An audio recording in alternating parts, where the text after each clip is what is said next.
Sahabat Shalom, Bapak Yahweh memberkati saudara sekalian. Pada pagi ini Bapak Ibu, saya akan menyampaikan satu materi yang saya beri tema, jangan kompromi dengan nama sesembahan. Namun sebelumnya saya akan perkenalkan terlebih dahulu, ada dua orang yang baru pertama kali hadir di tempat ini dan yang sebentar akan masuk dalam baptisan pembaharuan.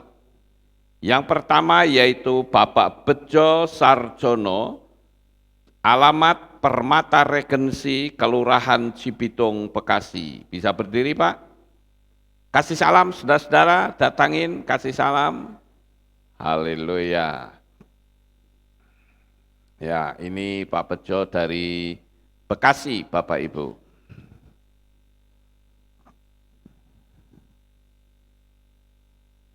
Ya, puji Tuhan. Kemudian silakan duduk Pak ya. Ya. Kemudian yang kedua, Bapak Pendeta Vinky Andre dari Nangapinoh, Kalimantan Barat. Bisa berdiri? Ya, kasih salam saudara-saudara. Iya, haleluya.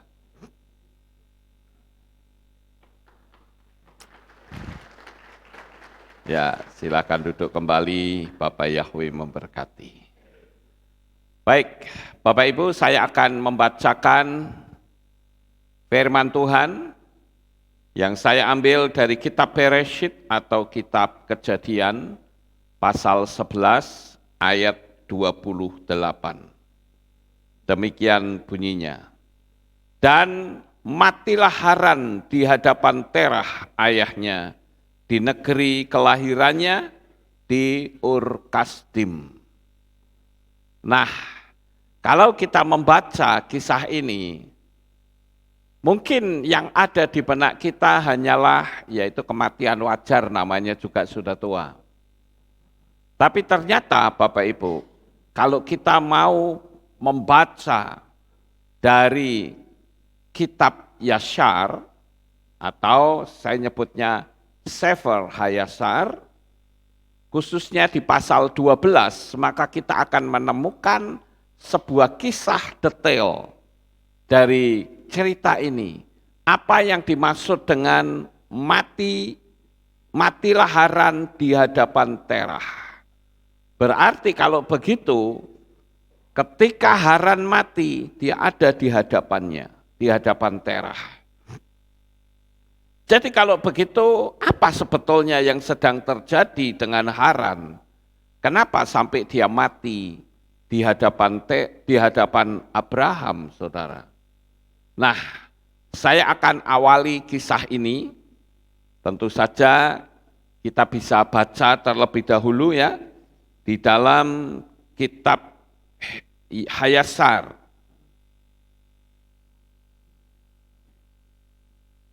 Coba ini dianu lagi nih.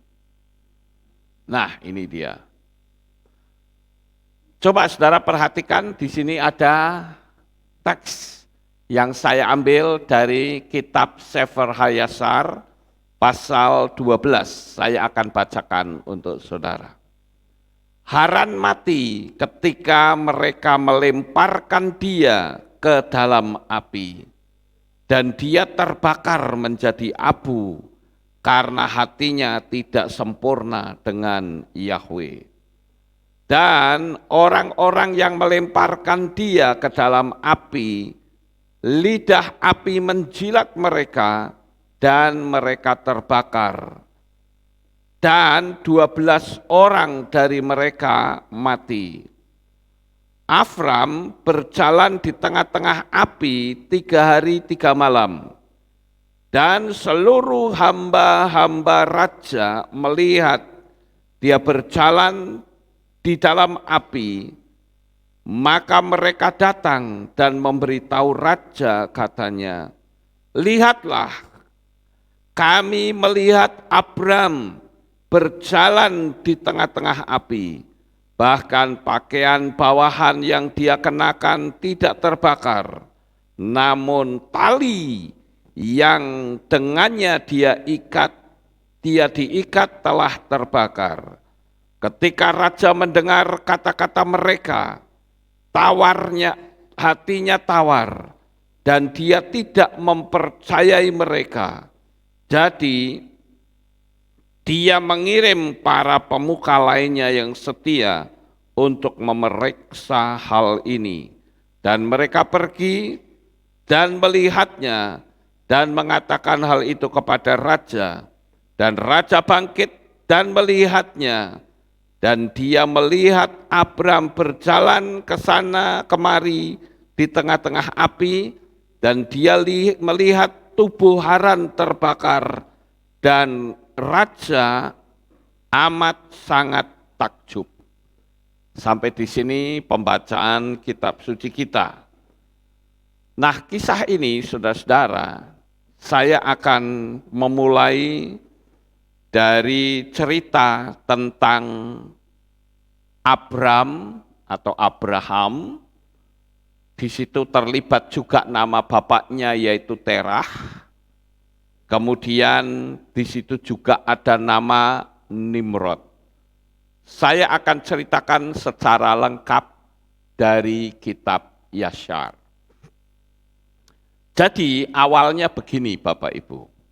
Abraham itu dia adalah anak dari Terah.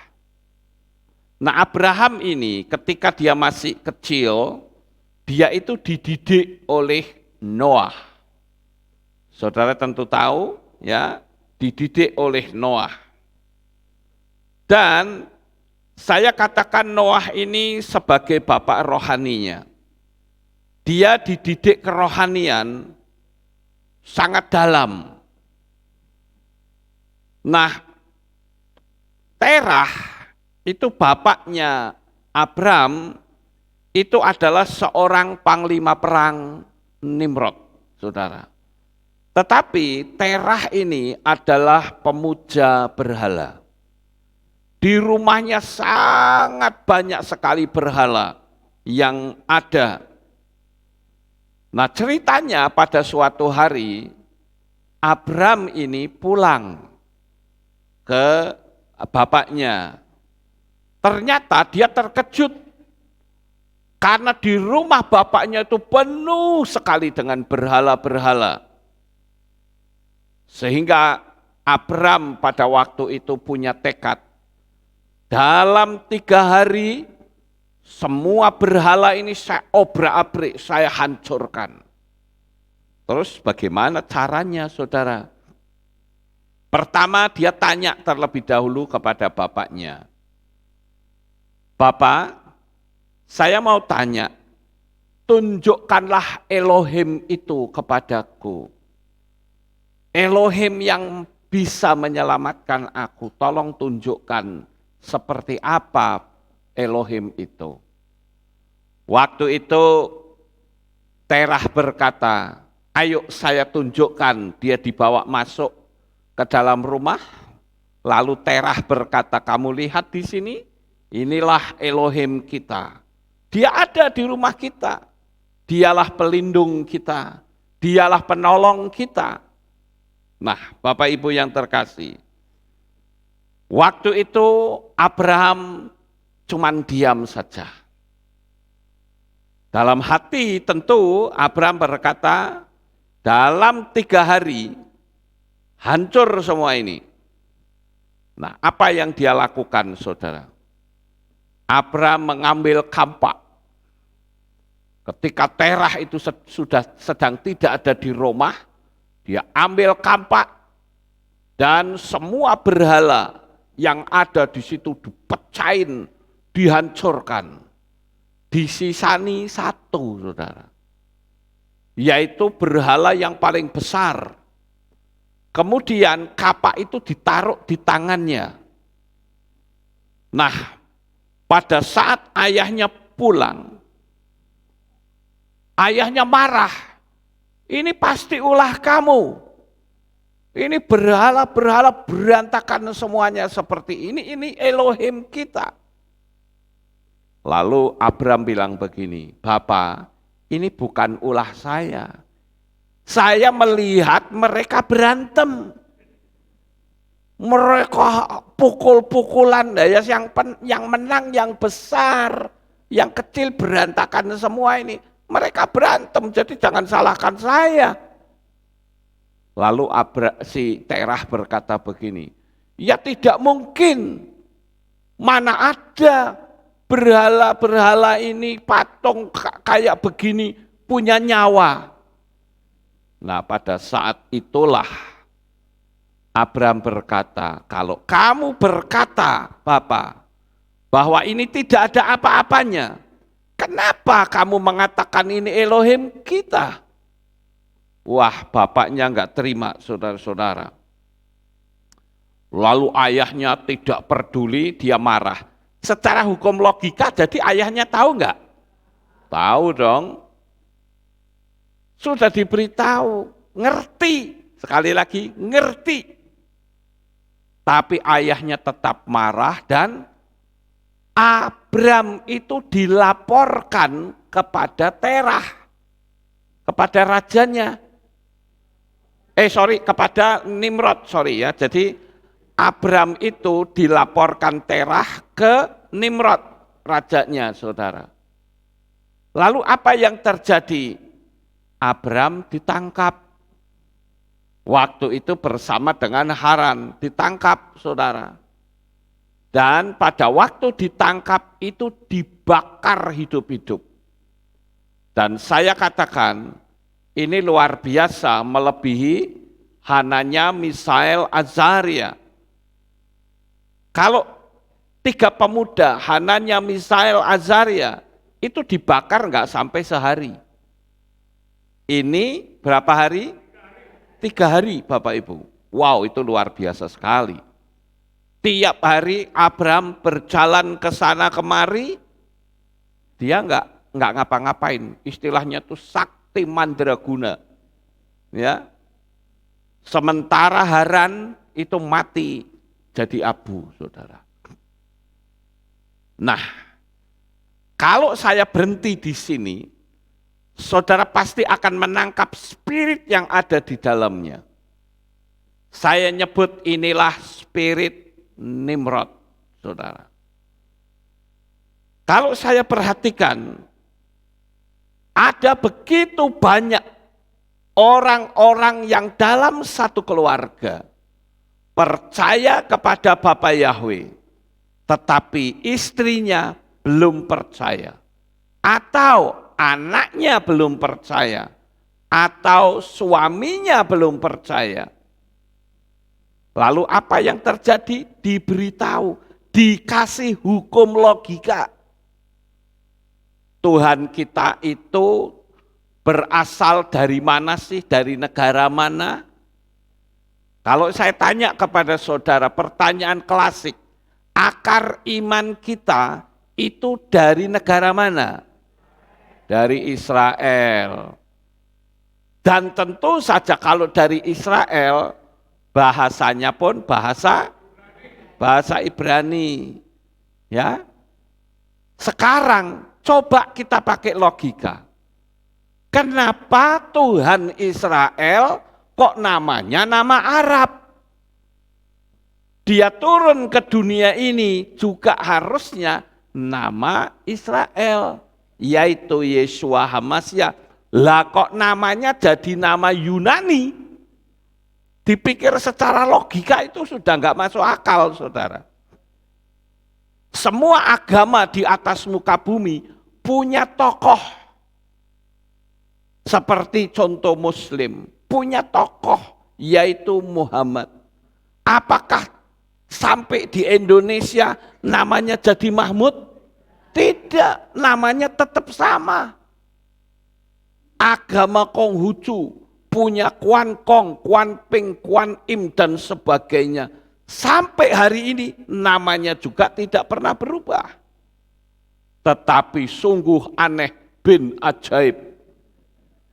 Kalau nama Tuhan Israel bisa bernama Arab. Dan ketika diberitahu, marah saudara-saudara. Sama enggak seperti Nimrod? itulah spirit Nimrod sekarang sedang bekerja di mana-mana.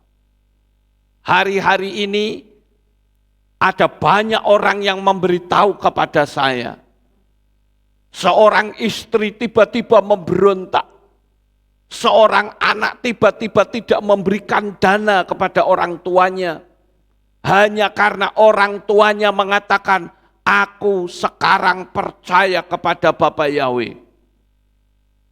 Nah, ini cukup mengerikan Bapak Ibu. Ya.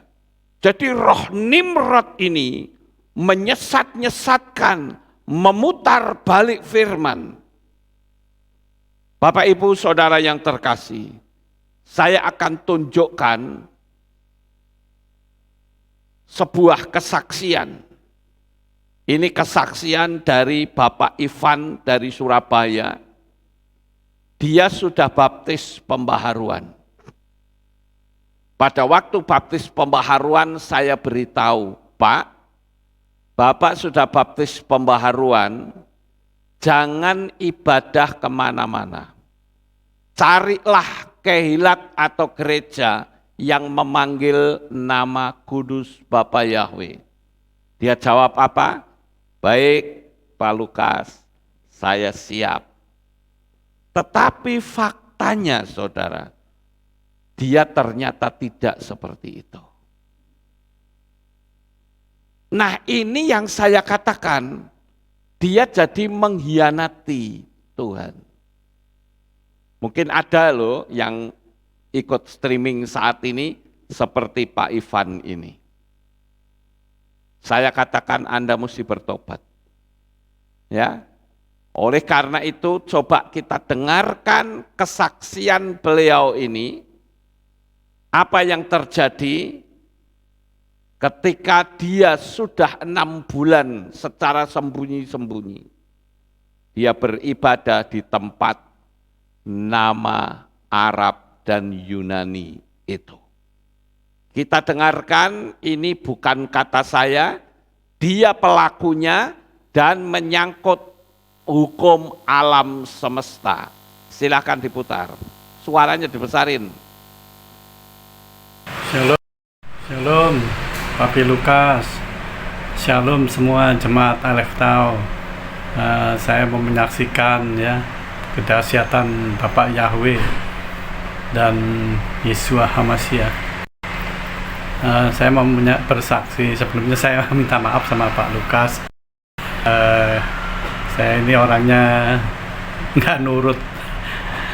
Tempo hari itu saya setelah baptis pembaruan, Pak Lukas kan ngomong nggak boleh beribadah di tempat yang lama.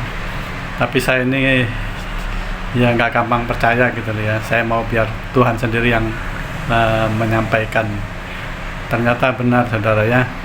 Setelah pembaptisan ulang itu pembaruan, saya masih tetap beribadah di gereja saya yang lama ya. Karena saya ini udah ada pelayanan, saya pikir ya udahlah, saya pokok orang-orang manggil yang Arab itu saya manggil Yahweh, orang manggil yang Yunani itu saya manggil Yeshua. Itu lama, kira-kira hampir mungkin ada 6 bulan lebih ya. Akhirnya ya itu Bapak Yahweh memberikan mimpi saat saya mau ke gereja, mau pelayanan. Kok mimpi malam, paginya itu mimpi, subuh-subuh itu mimpi ya. Mimpinya kok saya ini selingkuh katanya. Loh kok selingkuh? Padahal saya nggak dalam keadaan nggak ada masalah ya kerohanian saya. Akhirnya ya sudah, saya cuma kok saya abaikan lah gitu ya. Terus beberapa lama ngimpi lagi, mau minggu itu mau ibadah kok ngimpi lagi ya. Mimpinya ya tetap itu selingkuh. Loh kok selingkuh ya, waduh ini udah 2 kali ngimpi.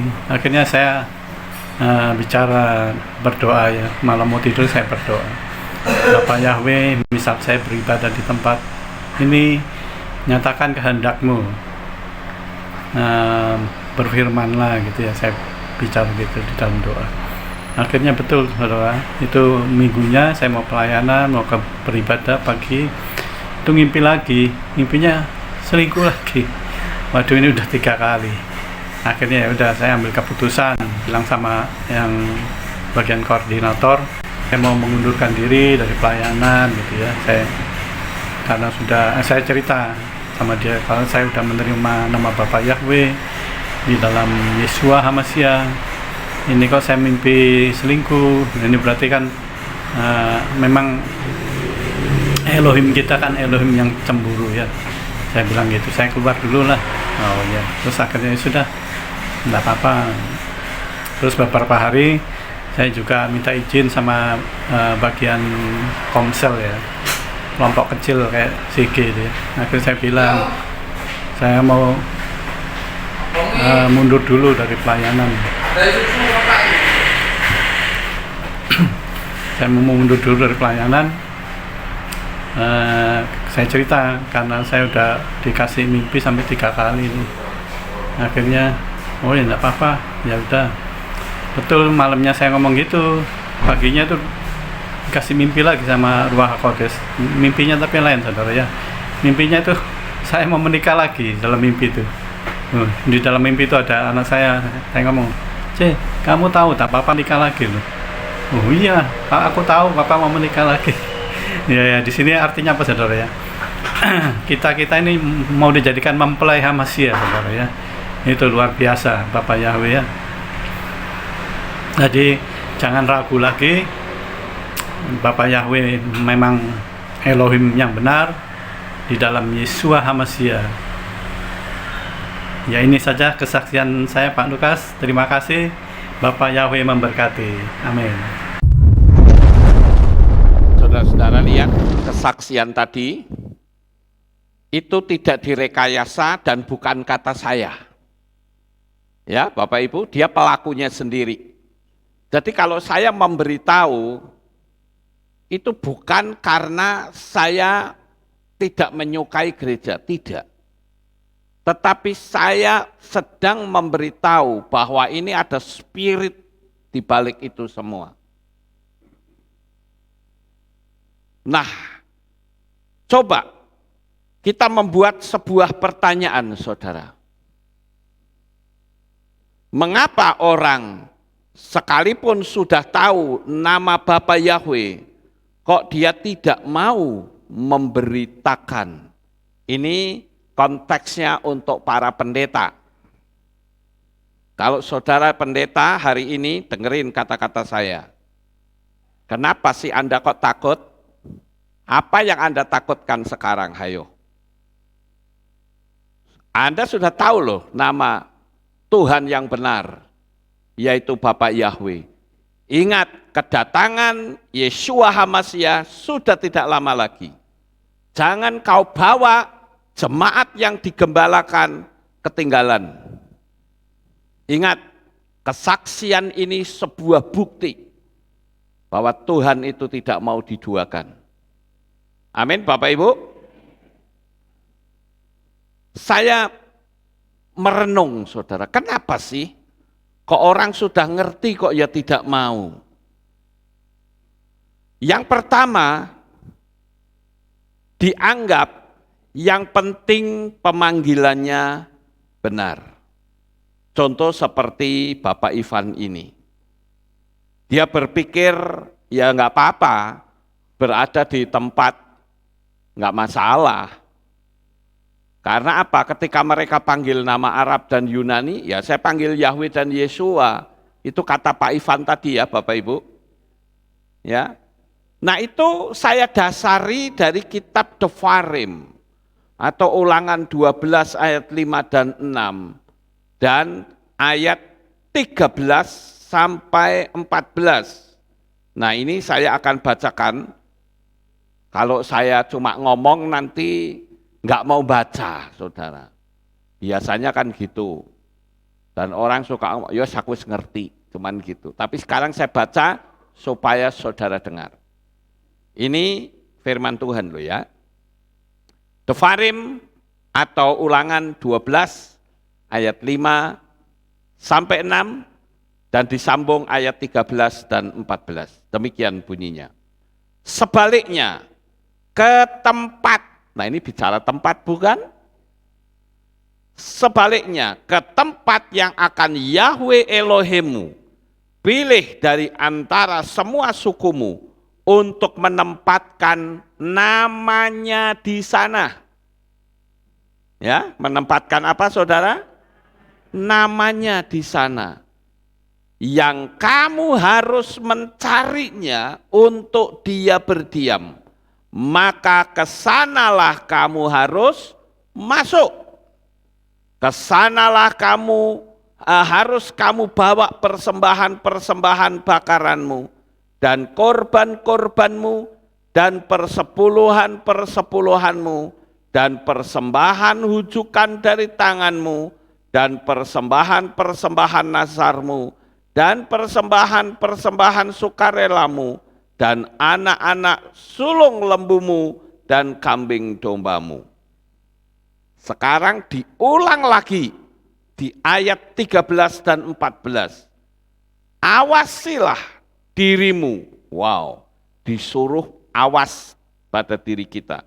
Supaya jangan engkau buat persembahan-persembahan bakaranmu membubung di setiap tempat yang dapat engkau lihat. Namun, di tempat yang akan Yahweh pilih di salah satu sukumu, di sanalah engkau harus membuat persembahan-persembahan bakaranmu membubung, dan di tempat itulah engkau harus melakukan semua yang kuperintahkan. Kembali lagi bicara tempat, saudara. Jadi ini bukan omongan saya. Omongan ini adalah Tuhan sendiri, ya.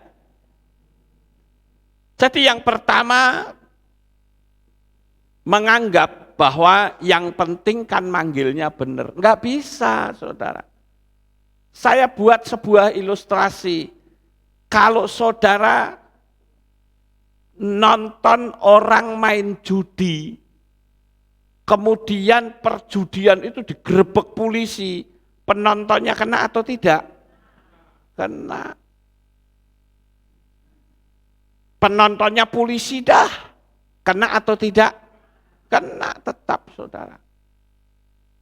Enggak peduli siapapun, itu akan kena. Ya. Jadi Bapak Yahweh itu ingin kita umat-umat yang sudah menerimanya harus berada di tempat yang sama di mana nama Bapa itu dimuliakan. Misalnya nih, kenapa sih banyak pendeta yang istilahnya tegar tengkuk, saudara? Karena pengagung Bapak Yahweh-nya dukung. Misal ada jemaat 100 yang mengenal nama Bapak Yahweh itu 70 orang. Ditambah lagi orang yang mengenal nama Bapak Yahweh dari luar ikut masuk ke situ. Ada 25. Kira-kira Pak pendetanya enjoy enggak? Senang enggak kedatangan orang banyak? Senang dong. Dan dia masih tetap panggil-panggil nama asing, saudara. Ya jemaatnya masih bertahan kok. Tapi coba seandainya jemaat 100 orang yang 70 orang yang mengenal nama Bapak Yahweh menyatakan mundur, kelabaan enggak pendetanya? Kelabaan pasti, saudara. Jadi kalau gitu yang pinter jemaatnya apa pendetanya ya? Nah, pikir sendiri. Ya. Sekarang yang kedua, pertanyaannya tetap sama. Mengapa orang sekalipun sudah tahu nama Bapa, kok tidak mau beranjak dari tempat yang salah? Yaitu apa? Beralasan pendekatan untuk memberitakan nama Bapa. Saya pernah ketemu dengan seseorang, ya model kayak Pak Ivan tadi, saudara. Kenapa sih kok masih ibadah di situ? Dia bilang begini, kan aku pendekatan Pak. Tapi faktanya dia tidak bisa memberitakan. Jadi kalau begitu, kalimat pendekatan itu hanya sebuah asumsi belaka. Kenapa? Karena dia sudah enjoy di situ. Tepuk tangan, memuji-muji, ya. Dia enjoy di situ. Temannya banyak. Jadi arahnya sudah bukan kepada Tuhan, tetapi ke samping, saudara-saudara. Sekarang yang ketiga, kenapa orang sekalipun sudah tahu nama Bapa, kok tidak mau beranjak? Takut hubungan pertemanan terputus. Padahal yang kitab suci larang itu ritualnya. Amin. Ritualnya. Gitu loh. Kalau pertemanan itu bisa di follow up.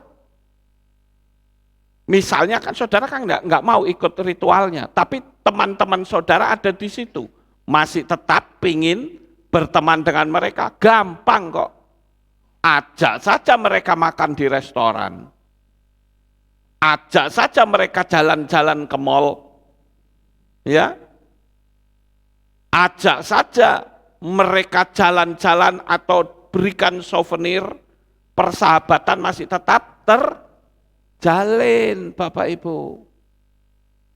Kalau misalkan orang atau teman saudara seperti saya dulu nih, ketika saya memanggil nama kudus Bapak Yahweh tahun 2000, semua teman-teman pendeta yang saya kenal bahkan akrab, duduk bersama, makan bersama, malah memusuhi, kenal aja enggak, kayak enggak kenal saudara. Saya baru tahu, oh ini yang namanya roh Nimrod. Paham Bapak Ibu? Roh Nimrod ini. Sampai bayangin saja, masa si Terah anaknya kok malah diserahkan orang lain, sampai dibakar. Lah coba Abraham mati, Terah lah seneng saudara. Ini kan jahat sekali. Ini roh Nimrod sedang bekerja di mana-mana. Bahkan sampai akhir zaman. Jangan mau dibodoh-bodohi dengan konsep teologi yang salah. Ingat, iman kita bukan dari mana-mana, tetapi dari Israel. Itu yang harus saudara ketahui. Kemudian yang keempat, kenapa kalau pendeta kok tidak mau, saudara? Karena pendeta takut dipecat. Saudara pikir di otak saya tidak ada kalimat seperti itu dulu. Kalau kamu panggil nama Bapa Yahweh, kamu bisa dipecat dari organisasi. Kalau kamu panggil Bapa Yahweh, sudah siap belum? Kalau jemaat lari meninggalkan kamu. Kalau kamu panggil nama Yahweh, kamu sudah siap belum kalau disesat-sesatkan? Kalau kamu panggil nama Yahweh sudah siap atau belum kalau semua pelayananmu akan ditutup oleh pendeta-pendeta? Jawaban saya satu, saya siap. Karena saya punya keyakinan, kalau Bapak Yahweh yang membuka, tidak ada kekuatan tangan manusia yang bisa menutupnya. Dulu pelayanan saya mubang-mubeng di Jawa Tengah, saudara. Kalau enggak ke Jogja, ya Semarang, ya ke Kudus, ya muter-muterlah di Jawa Tengah. Tetapi begitu pelayanan saya ditutup oleh para pendeta, saya malah jebol. Saya justru orang pertama yang memberitakan nama besar, nama kudus Bapak Yahweh di Manado. Sampai ke Tahuna, sampai ke Australia, sampai ke Eropa. Itu semua kenapa? Karena kalau Tuhan membuka, tidak ada kekuatan manusia yang menutup, saudara. Begitu juga saya katakan, kalau engkau konsisten, kalau Bapak Yahweh mau memberkati engkau, tidak ada yang bisa menutup berkat itu. Ya. Jadi banyak pendeta yang takut diusir, takut dipecat, takut dianggap sesat, takut tidak mendapat pelayanan. Apalagi kalau fasilitasnya adalah fasilitas dari organisasi, takutnya luar biasa. Tapi saya beritahu, jangan takut. Awali hidupmu dengan percaya kepada Bapa Yahweh dan hidupmu akan disongsong oleh banyak mujizat. Sekarang yang berikutnya, takut dimusuhi, takut diceraikan. Ini spiritnya sama, saudara. Ada yang ngalah, kembali ke nama asing, ada yang berdiam diri, dan ada yang nekat. Saya punya seorang subscriber, saudara. Orang ini ngomong sama saya, Pak, ini istri saya, ketika saya panggil nama Yahweh, saya terus tiap hari dimaki-maki, terus dimaki-maki. Saya terus menerus dimusuhi. Ini kalau begini, ya, ini artinya sumbernya bukan dari Bapa Yahweh. Karena apa? Bapa Yahweh ingin memberkati. Tapi nama asing itulah yang selalu bersifat menyerang. Dan akhir-akhir ini dia selalu mengatakan, kita cerai, kita cerai. Nah subscriber ini dia bilang, kamu betul ngajak cerai? Bukan saya loh yang menceraikan kamu ya. Kamu yang menceraikan. Oke, kalau memang kamu sejahtera, lakukan saja. Tapi nggak berani, saudara, ngomong doang. Ya, itu roh Nimrod sedang bekerja di mana-mana. Ingat, saya katakan kepada sang suami, kalau sampai dia menceraikan kamu, biarkan. Toh bukan kamu yang menceraikan dia. Sang suami menjawab, ya memang saya tidak peduli. Kenapa? Karena istri saya tidak bisa kok menyelamatkan saya. Lah kalau saya mati, apakah istri saya menyelamatkan saya? Enggak. Saya bilang bagus. Tapi saya mengatakan gini, bukan saya merestui perceraian, no. Tapi kalau memang Anda diceraikan karena iman, ya apa boleh buat, kan bukan Anda yang menceraikan. Betul nggak Bapak Ibu? Nah jadi kita perhatikan nih roh Nimrod ini luar biasa. Bahkan ada orang yang baptis pembaharuan, itu ngomong begini, Pak, tolong jangan dimasukkan YouTube ya Pak. Loh kenapa sih? Saya nggak enak sama teman-teman saya. Ya enggak apa-apa, kalau memang nggak mau ya enggak apa-apa, yang penting kamu baptis. Ya. Tapi kalau saya enggak begitu, saudara. Begitu saya terima Bapak ya tak wer-wer kemana-mana. Ya. Saya ceritakan aku percaya kepada Bapa Yahweh dan aku sudah menerima metrai kepemilikan. Ngapain takut, saudara? Karena di dalam kitab Markus 8 ayat 38 dikatakan, sebab siapa saja yang malu karena aku dan perkataanku di antara generasi pezina dan yang berdosa ini, anak manusia pun akan malu karena dia ketika dia datang dalam kemuliaan Bapanya bersama para malaikat yang kudus. Diulang lagi di dalam Lukas 9 ayat 26. Sebab siapa saja yang merasa malu karena aku dan perkataanku tentang dia, anak manusia pun akan merasa malu ketika tiba dalam kemuliaannya dan kemuliaan Bapa serta para malaikat kudusnya. Bapak Ibu Saudara yang terkasih, itu sebabnya kenapa saya berani mengambil sikap. Jemaat yang begitu banyak 1.500-an orang, tapi saya berani tetap menyampaikan nama Bapa apapun resikonya. Sekalipun jemaat lari, saya diamkan. Toh mereka tidak mau, saya hanya berpikir dengan berjalannya waktu mereka akan paham.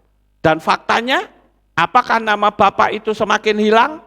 Tidak, semakin meluas kemana-mana, saudara.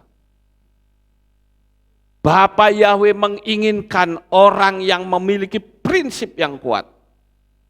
Karena ini menyangkut keselamatan. Ingat, kedatangan Yesua untuk yang kedua kali sudah sedemikian dekat. Sudah ada di depan mata.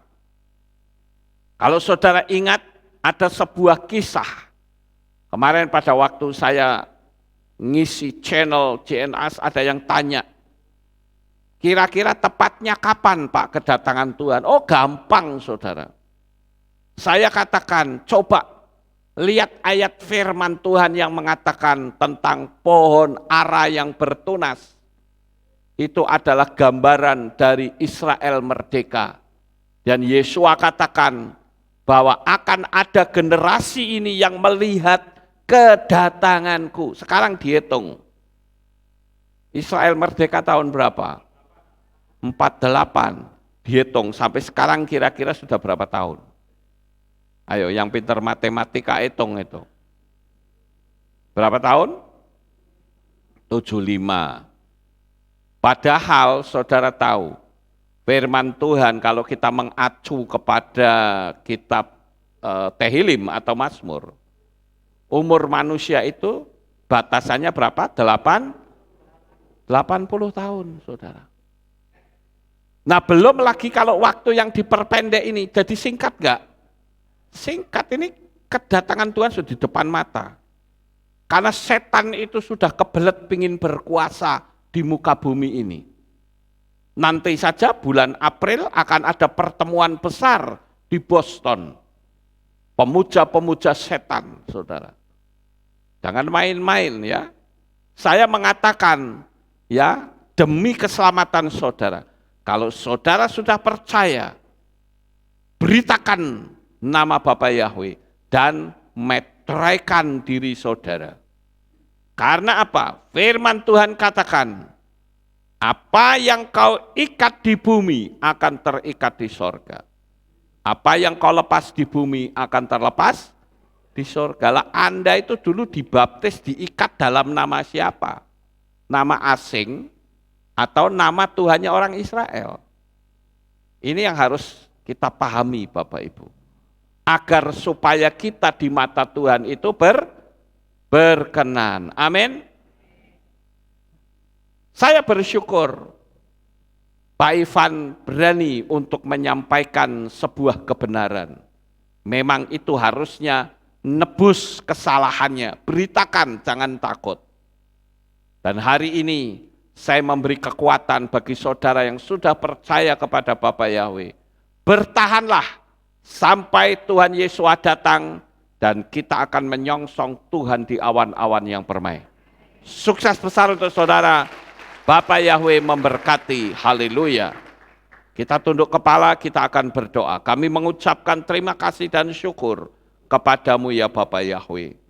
Pagi hari ini kami bersama-sama telah mendengarkan firman-Mu. Biarlah apa yang kami dengar, kami tanamkan di dalam hati kami.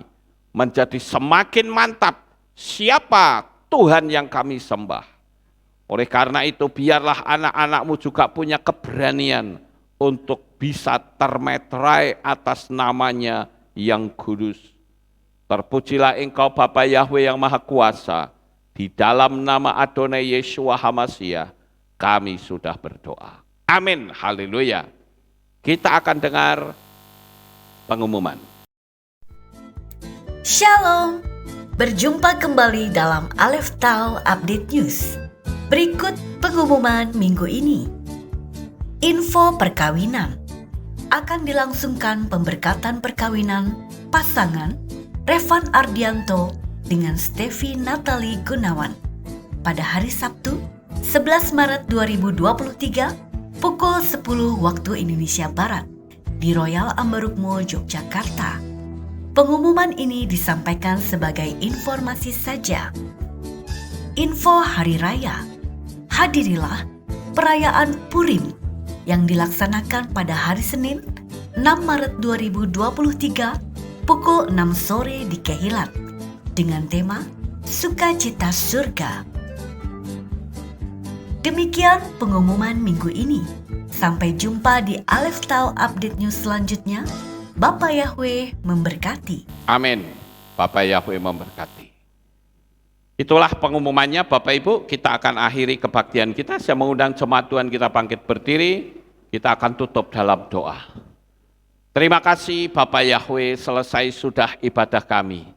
Dari awal, pertengahan, sampai pada akhirnya. Sebentar lagi anak-anak-Mu akan kembali pulang ke rumah mereka masing-masing. Jaga lindungi peliharakan mereka sampai di rumah dengan selamat. Pertemukan kembali kami esok, untuk kami dapat memuji dan meninggikan Engkau, dan kami kembali belajar firman-Mu.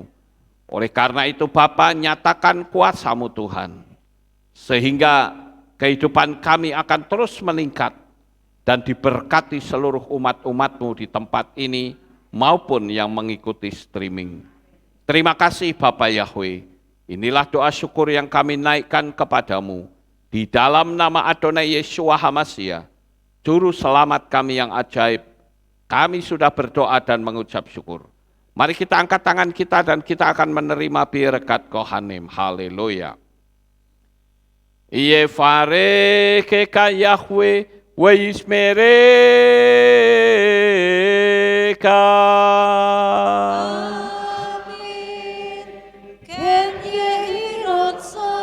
Yair Yahweh panau eleka. Wihuneka.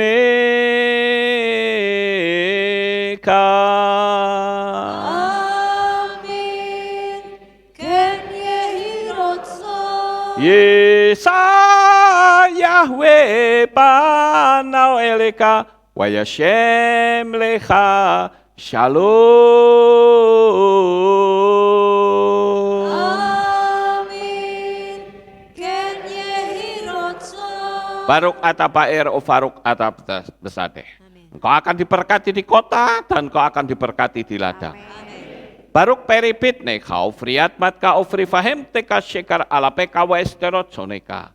Diberkatilah buah kandunganmu, diberkati hasil bumimu, diberkati hasil ternakmu, anak-anak lembumu dan anak-anak dombamu. Amin.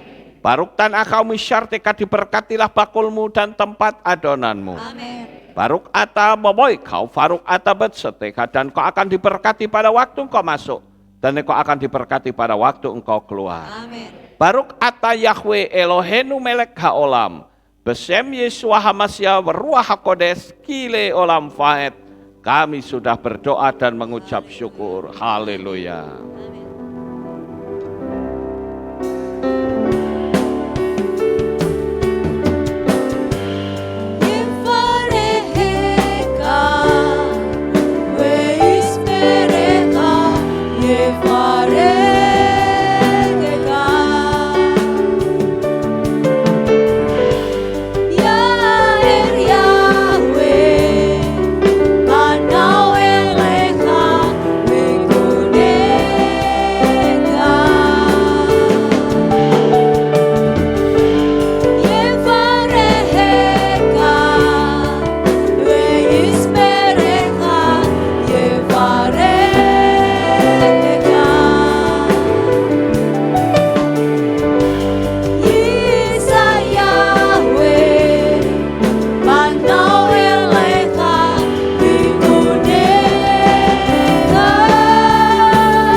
beraktivitas. Bapak yang memberkati. Sahabat Amen. Shalom.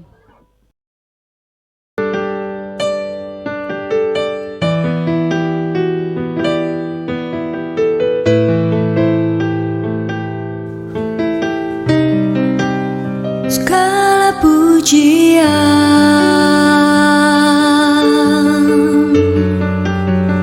hanya untuk-Mu Tuhan, segala kehormatan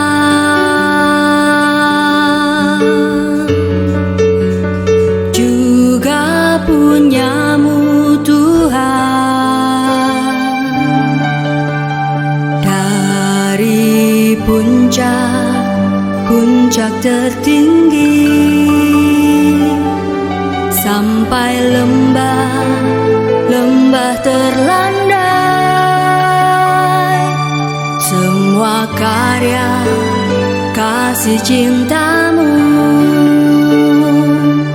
sujud menyembah Sang Maha Pencipta. Hatiku menari disertai derai air mata memanggil namamu, Yahweh, Tuhan. Segala kemuliaan hanya bagimu.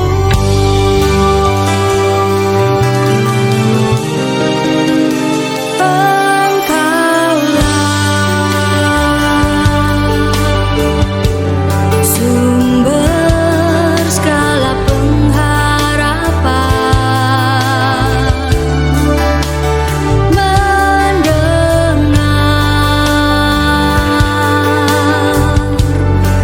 memulihkan hati yang luluh, menyembuhkan juga menghibur. Duka lara menjadi bahagia, agar semua diberkatinya. Sebab kita kesayangannya. Hatiku menari disertai derai air mata memanggil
lagi